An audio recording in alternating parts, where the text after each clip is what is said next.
Assalamualaikum warahmatullahi wabarakatuh. Innal hamdalillah nahmaduhu wa nasta'inuhu wa nastaghfiruh wa na'udzu billahi min shururi anfusina wa min sayyiati a'malina.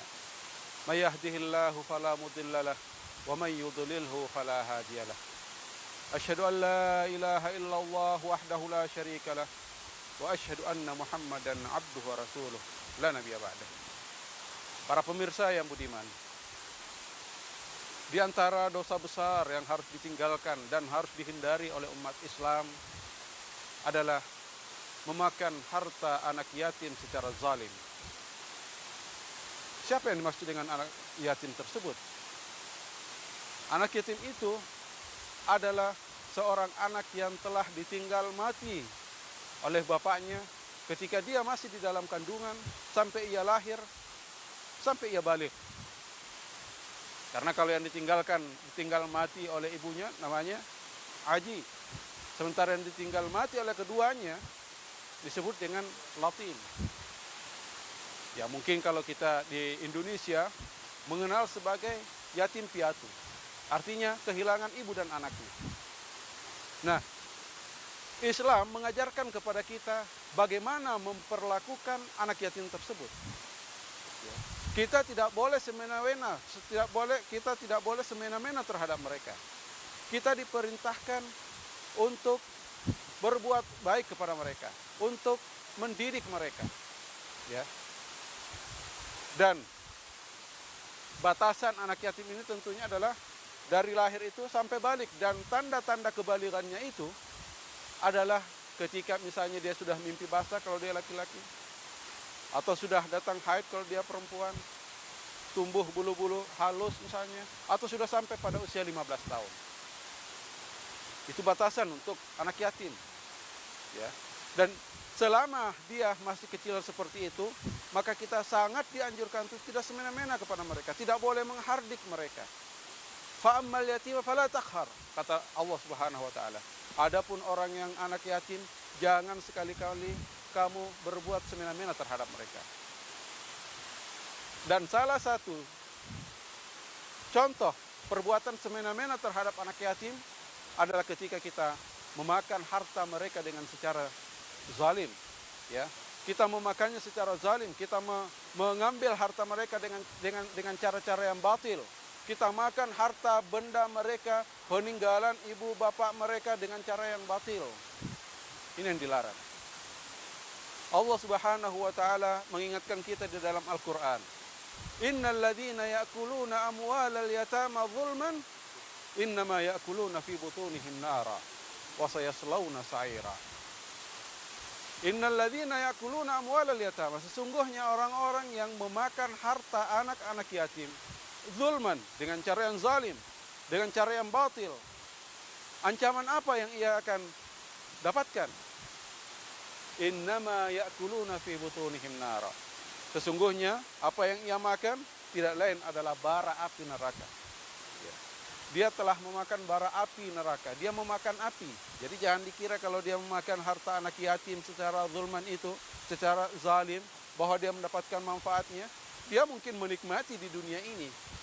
Tetapi innama ya'kuluna fi butunihim nara. Sesungguhnya yang ia makan itu adalah bara api. Innal ladzina ya'kuluna amwalal yatama zulman innama ya'kuluna fi butunihim nara.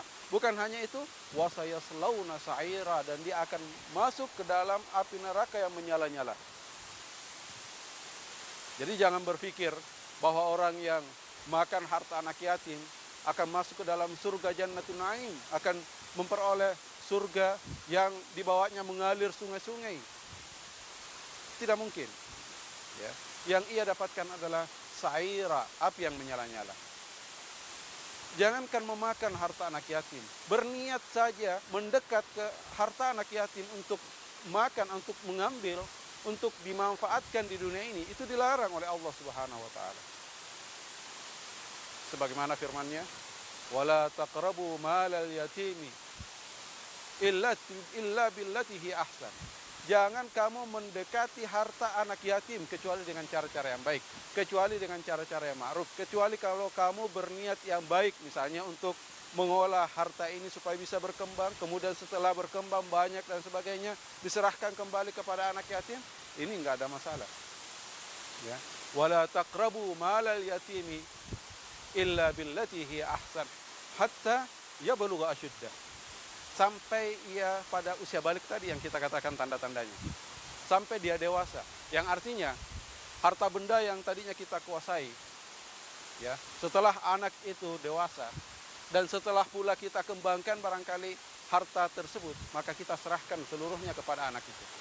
Tentu tidak ada masalah kalau misalnya kita mungkin dapat gaji atau dapat bagi hasil atau apapun namanya, diambil secara ma'ruf, bukan malah dieksploitasi, bukan malah diambil sedemikian rupa memanfaatkan kebodohan atau kondisi anak yang masih kecil ini. Tapi setelah berkembang kita serahkan kembali kepada anak itu. Hatta yablugha asyuddah, yaitu ketika dia sudah dewasa. Ya.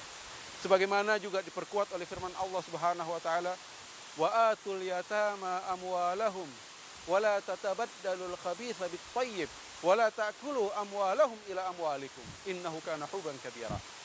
Allah Subhanahu wa taala berfirman, wa atul yatama amwalahum, wahai kalian yang diberikan amanah, diberikan kepercayaan untuk mengolah harta anak yatim, ya.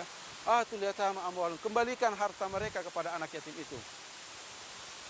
Wala tatabaddalul khabitha bit thayyib, dan jangan kamu mengganti harta jelek kamu itu dengan harta yang baik milik mereka. Jadi jangan sampai kita berpikir saya punya harta yang jelek, saya tukarkan aja dengan harta yang baik milik anak yatim itu. Mungkin karena dia berpikir bahwa anak yatim ini masih kecil, dia nggak tahu apa-apa, nggak apa-apa. Jangan, karena ini adalah perbuatan batil. Ini termasuk perbuatan semena-mena terhadap anak yatim. Ya. Wala ta'kulu amwalahum ila amwalikum innahu kana huban kabira. Karena perbuatan ini termasuk dosa besar. Jadi memakan harta anak yatim adalah termasuk dosa besar yang harus dihindari oleh umat Islam. Jadi kalau kita memperhatikan bahwa ternyata anak yatim itu sudah dewasa, sudah pantas untuk kita serahkan harta bendanya, kita melihat bahwa anak ini sudah memiliki kemampuan untuk mengolah sendiri hartanya, untuk menyimpan sendiri hartanya, untuk mengembangkan sendiri hartanya, maka kita serahkan ke anak yatim tersebut. Tentu saja setelah kita uji apakah memang betul-betul sudah mampu atau tidak, ya. Makanya dalam Al-Qur'an firman Allah Subhanahu wa taala, wabtalul yatama, ya, wabtalul yatama, ujilah anak yatim itu hatta idza balagun nikah, ketika dia sudah sampai pada usia pernikahan, sudah pantas untuk menikah, ya. Fa in anastum minhum rusydan, kalau kamu sudah menganggap bahwa dia sudah dewasa, ya, fadfa'u ilaihim amwalahum, maka serahkan kembali harta mereka kepada mereka, ya. Jangan kamu simpan lagi, ya. Biarkan dia sendiri yang mengembangkan, terserah mau diapain. Tapi itu juga bukan berarti bahwa kita betul-betul lepas 100%. Betul-betul kita lepas dan tidak punya lagi kepentingan terhadap mereka, ya. Kita tetap wajib untuk mendidik mereka. Kita tetap wajib untuk mengarahkan mereka kepada kebaikan, ya. Karena mendidik anak yatim ataupun mengasuh anak yatim, ya, di dalam rumah kita ada seorang anak yatim, maka ini adalah tanda-tanda kebaikan, ya. Kita akan berdekatan dengan Rasulullah SAW di surga. Rasulullah SAW bersabda, Ana wa kafilul yatim fil jannati hakadha, ya, sambil mendekatkan antara jari telunjuk dengan jari tengahnya. Rasulullah mengatakan, ana wa kafilul yatim fil jannati hakadha. Saya dengan orang yang memelihara anak yatim, ya, itu akan bersama-sama dengan dia, saya akan bersama-sama dengan dia di surga seperti ini. Saking dekatnya. Itu untuk orang yang memelihara anak yatim. Dalam salah satu hadis yang diriwayatkan oleh Abu Hurairah, Rasulullah SAW bersabda, akan ada suatu kaum yang dibangkitkan dari kuburnya, di mana perutnya dipenuhi oleh api, dan api itu keluar dari mulutnya. Maka kemudian Abu Hurairah bertanya, siapa dia ya Rasulullah? Apa dosa yang telah ia lakukan? Maka kemudian Rasulullah SAW menjawab, tidakkah engkau perhatikan ayat firman Allah Subhanahu wa taala, innal ladzina ya'kuluna amwalal yatama zulman innama ya'kuluna fi butunihim nara. Sesungguhnya orang yang memakan harta benda anak yatim secara zalim, sesungguhnya dia telah memakan bara api neraka. Jadi orang yang dibangkitkan dari kuburnya pada hari kiamat nanti dalam kondisi perut penuh dengan api hingga keluar dari mulutnya, itu adalah orang-orang yang memakan harta anak yatim. Ingat, memakan harta anak yatim dengan cara yang zalim, dengan cara aniaya. Artinya apa? Kalau memakan dengan cara yang ma'ruf, nggak apa-apa. Mungkin ada orang yang mengasuh anak yatim, dia sendiri adalah orang yang miskin. Ya, maka tidak apa-apa dia menggunakan harta, sebagian daripada harta anak yatim itu dengan cara yang ma'ruf. Jangan kelewat batas, demi untuk kemaslahatan anak yatim itu ke depannya. Ya. Dan lebih bagus lagi kalau memang dia termasuk orang yang mampu, ya, agar supaya tidak menyentuh harta anak yatim itu, tidak memakannya kalau dia termasuk orang yang mampu. Makanya dalam firman Allah yang lain, wa man kana ghaniyan falyasta'fif. Ya, siapa yang memang kaya, maka berusahalah untuk menjaga diri. Tidak usah memakan harta anak yatim kalau memang Anda termasuk orang yang mampu. Dan hal ini dipertegas oleh Allah Subhanahu wa taala dalam Al-Qur'an. Wa man kana ghaniyan falyasta'fif. Siapa yang kaya, siapa yang memiliki kemampuan, falyasta'fif, maka hendaklah dia menjaga diri. Tidak usah mengambil dari harta anak yatim walaupun sedikit. Lebih bagus kita serahkan seluruhnya kepada anak yatim dan jangan menggunakannya. Itu bagi orang yang kaya. Bagaimana dengan orang yang miskin? Ya. Wa in kana faqiran falyakul bil ma'ruf. Kalau memang dia orang yang miskin, maka tidak apa-apa dia makan menggunakan harta anak yatim itu dengan cara yang ma'ruf. Ya.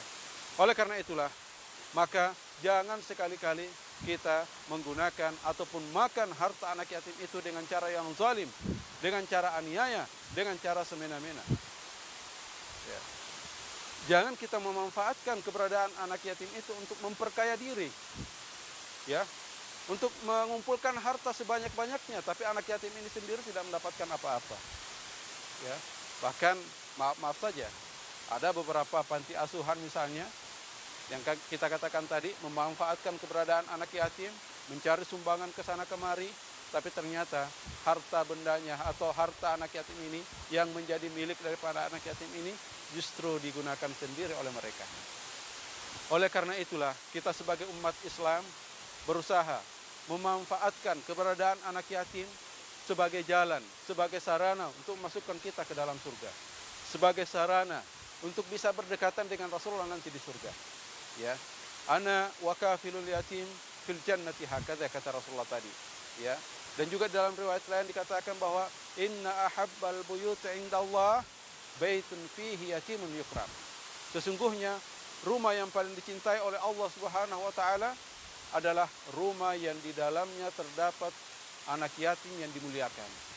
Semoga kita termasuk orang-orang yang dapat memuliakan anak yatim dan jangan malah memanfaatkan keberadaan mereka dan menggunakan harta mereka dengan cara yang semena-mena. Dan mudah-mudahan kita termasuk orang yang masuk surga insya Allah bersama dengan Rasulullah. Surga yang dibawanya mengalir sungai-sungai, yang membuat kita menjadi tenang dan merasakan kenikmatan di dalamnya. Assalamualaikum warahmatullahi wabarakatuh.